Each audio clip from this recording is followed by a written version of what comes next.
You got to make everything close, right? I mean, Yeah, is that your MO now? Yeah, so far we've had a lot of them.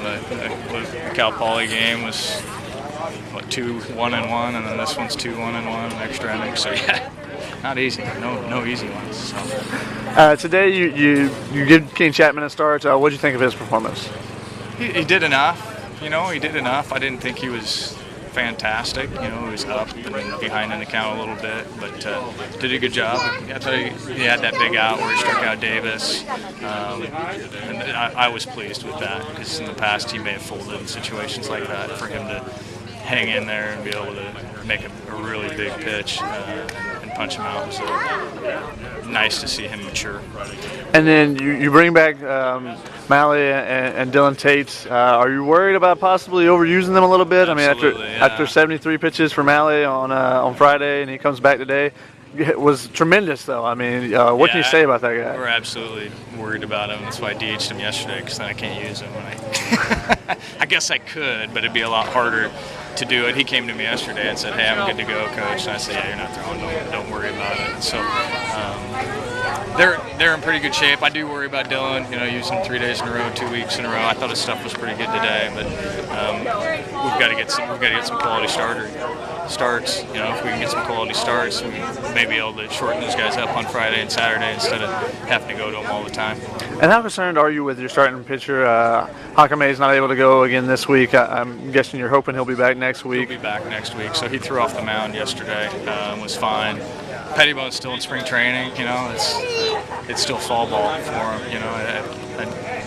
He's got a little dead arm. It didn't feel strong, so we've adjusted his weekly to try and get him feeling a little bit better and fresher on the weekend. And he looked better today, and so we're hopeful that we'll be able to get him back in form and in shape. And today you end up getting a sac fly and an infield single to win it. Whatever it takes, I guess. Not exactly the offensive output that you've had in some other games, but how do you guys get 2 runs early and just make it stick? How impressed were you with your team after that? Defensively, we did a good job. We were able to get good first steps, and there were a couple. We get a few funky hops here, and there's a couple funky hops that our shortstop did a good job of staying with and making play on. And then Greg and Dillon Tate are really good when we got a lead. They've got some history of being really good when we've got a lead, so I know the guys feel comfortable playing defense behind them.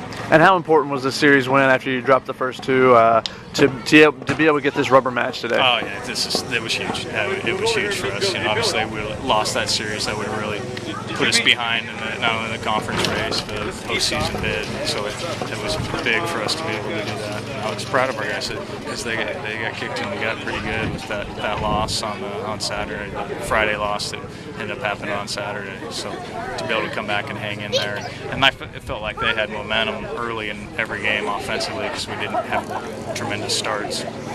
And what do you think about the Fullerton team overall? It seems like they're just not able to get the big hits when they really need it. I think they left 7 guys in scoring position today. What do you think about them overall? They can really pitch. They can really pitch. It's pretty obvious that they're not feeling as comfortable defensively as they usually are. They lost Pedroza from last year, and maybe a couple of their younger guys they brought in aren't quite ready yet. But they can really pitch. And offensively, they're scary. Chapman and Davis are really scary, and you got to get those guys out in front of them and keep them off base.